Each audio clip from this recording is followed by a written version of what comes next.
We'll have full coverage of the NBC Nightly News. For now, I'm Lester Holt, NBC News, New York. And you've been watching an NBC News special report on the breaking news out of Turkey, where at an Istanbul airport there have been multiple reports of 2 explosions. We'll have more details coming up for you momentarily, but West 2 News First at 4 starts right now. Local, live, late breaking. This is West 2 News First at 4 in high definition. First at 4, hundreds of documents detailing the Pulse nightclub massacre response have now been made public. Thank you for joining us. I'm Summer Knowles. I'm Angela Taylor, in for Meredith McDonough. The documents released give a clear timeline of what happened June 12th when 49 people were murdered inside the Orlando nightclub. And today, police and city leaders, they've now released everything from texts to emails the day of the shooting, as well as club records dating back years. Our team coverage begins with West 2's Amanda Crawford, who's live outside the Pulse nightclub. Amanda Crawford, West 2 News.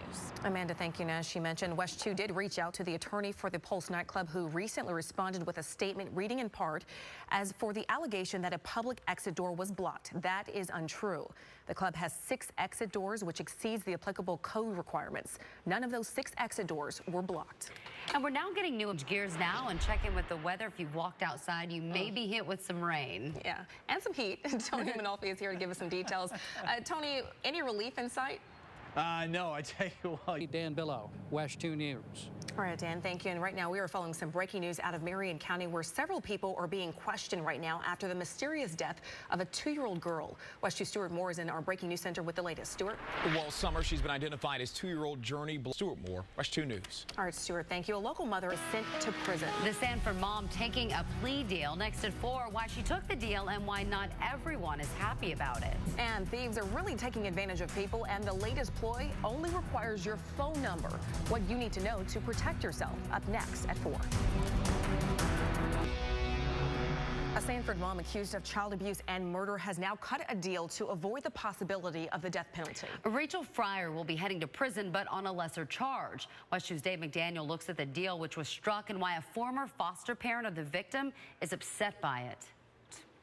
Apparently, thieves are getting a lot smarter when it comes to identity theft. More and more criminals are now taking control of cell phone accounts, and it's called phone hijacking. Now, the chief technologist with the Federal Trade Commission says it even... This is West 2 News First at 4 in high definition.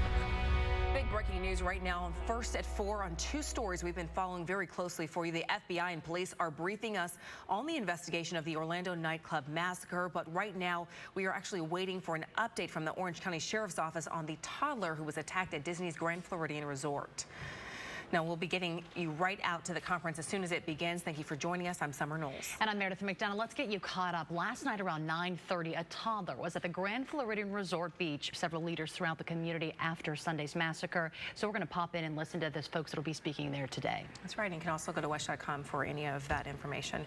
Meanwhile, following this week's tragedy at Pulse, gun control is once again in the national conversation. And right now, Senate Democrats are making their voices heard on the topic in Washington, D.C. West 2 Stuart Moore is in the breaking news center right now. And Stuart, they're actually filibustering right now. That's right, they are. And Democrats say... All right, Stuart, thank you. And of course, we continue to remember the victims and show you all of the memorials now popping up to remember them. A fundraising effort is now underway in Orlando. Why the One Orlando Fund is about to get a major boost and how that money will be distributed. And we continue to follow breaking news of a gator attack on Disney World Resort property. Recovery efforts for a 2-year-old boy now underway. We'll bring you the very latest and any new developments right here on West 2 News First at 4. Orange County, Bob Keeling, West 2 News. All right, Bob, thank you. Another brutal day of heartbreak and also a brutal day of heat. I mean, in some areas, it still feels in the triple digits once again. Yeah, but we've got, thankfully, some rain falling across the area, helping to cool us down. Let me take you to Volusia. All right, Eric, thank you. Vigils are still coming in from around the world for victims here in Orlando. And we are looking at ways that you can help on West 2 News, First at 4. This is West 2 News First at 4 in high definition. We continue to follow breaking news in Volusia County right now, where there's been a possible drowning at Blue Springs State Park. West 2 Stuart Moore is in the breaking news center. Back to you. Stuart, thank you. In other news, she faced down the barrel of a robber's gun and lived to tell the tale, but it wasn't luck that kept her alive. That's right. A 7-Eleven employee fought back when a robber struck in Daytona Beach. The crime and the fight that followed were all caught on camera. West 2's Claire Metz joins us live with more. And Claire, looks like this guy picked the wrong person to pick on.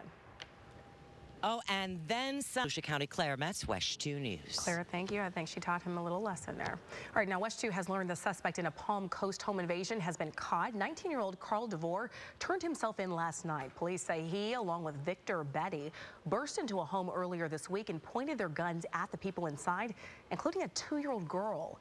The little girl's father then opened fire and killed Betty. DeVore took off running and was on the lam for several hours. He's now charged with second-degree felony murder and attempted home invasion robbery. Right now, we are waiting to. 2 Disney employees and an elementary school teacher have been arrested along with several others during a child porn sting in Polk County. Kevin Nazaro, who works at Disney's Boardwalk, was arrested along with Angel Rivera Maldonado, who works at Disney's Animal Kingdom Lodge. Juan Barrios, a first-grade teacher at Palmetto Elementary in Poinciana, has also been arrested.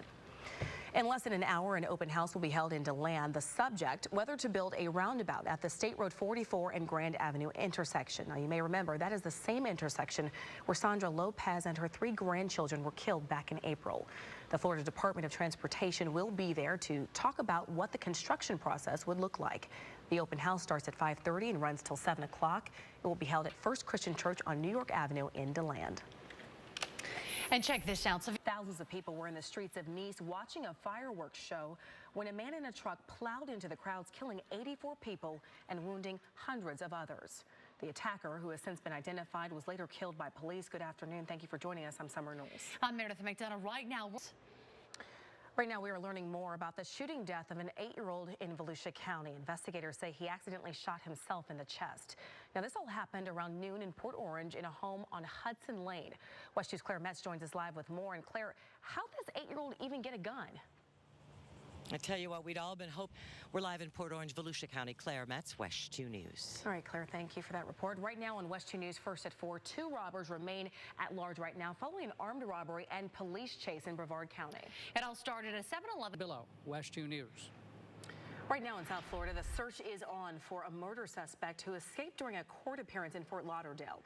Now, officials tell us 22-year-old Deontay Rezillas broke free of his handcuffs and shackles before leaving his jumpsuit on the ground at the Broward County Courthouse.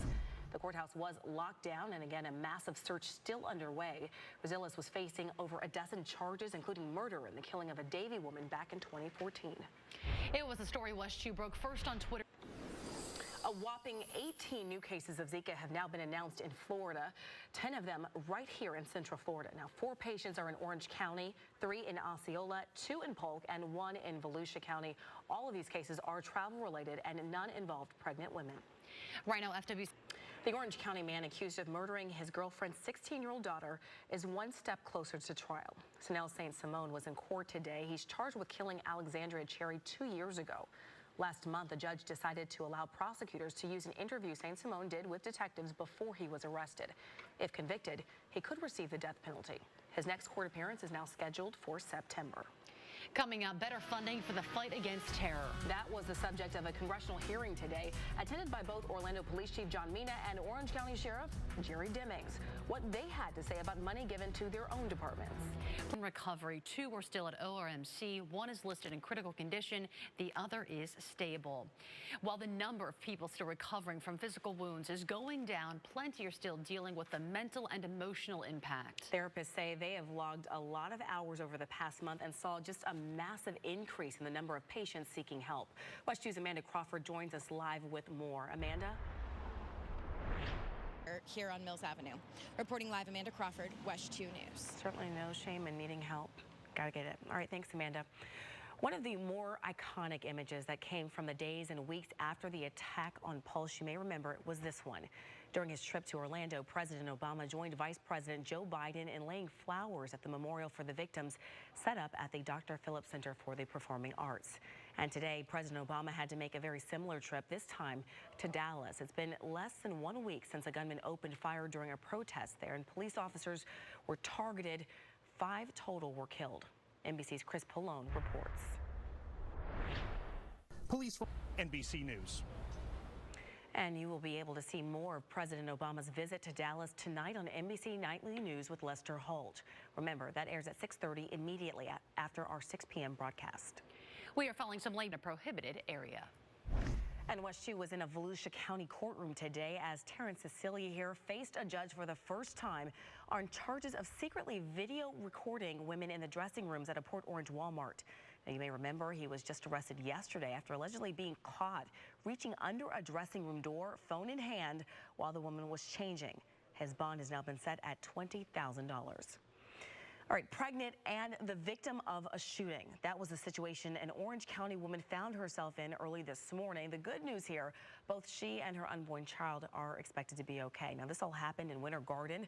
West 2's Gail Pascal-Brown returned to the scene today to find out what police think happened. Orange County Sheriff's Deputy Gail Pascal-Brown, West 2 News. And just moments ago, we learned an arrest has just been made in this shooting case. 33-year-old Jeremiah Patrick has now been arrested for that shooting. We'll have much more details coming up on West 2 News at 5 o'clock. Coming up, a political union months in the making. Bernie Sanders has now endorsed Hillary Clinton for president. We'll break down his argument and the promise she made in return. The Breaking News Center, Stuart Moore, West 2 News. All right, Stuart, thank you. More breaking news right now. A man is killed after being shot at a convenience store. Orange County Fire and Rescue crews are telling us the man was shot on South Orange Blossom Trail in West Cayley this afternoon. Right now, South OBT is closed at 28th Street.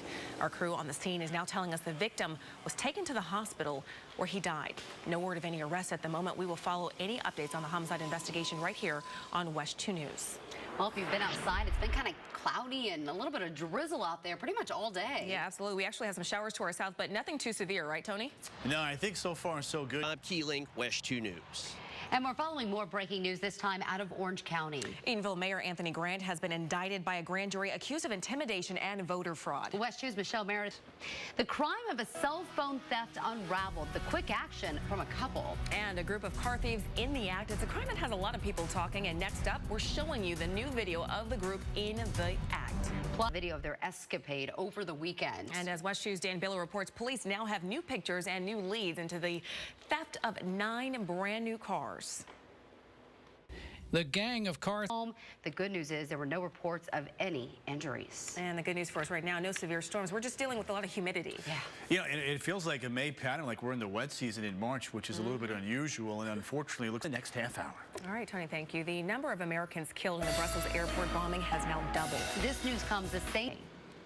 The sole suspect prosecutors arrested in relation to the Brussels terror attacks has now been released. Yeah, they're saying it's because of a lack of evidence. And now Belgian police are pushing to identify the suspect in the white jacket. They've released this 30-second video of the mysterious man who they believe provided terrorists with false identity papers. He was walking right next to the suicide bombers in the Brussels airport bombings. The death toll in last Tuesday's attack, now 35. The tributes for the victims are piling up, as you can imagine. A total of 4 Americans are confirmed dead in the attacks. The State Department has not released the identities of the 2 confirmed overnight. Now, in the U.S., many are remembering Justin and Stephanie Schultz. The president even calling their families, saying the couple epitomized all that was good about America. And right now, we continue to follow breaking news out of Washington, D.C. Yeah, we're waiting in high definition. There are still families visiting the Daytona Beach area for spring break, but the bulk of the college breakers, they're now gone, and with them, the huge problem of underage drinking. Yeah, college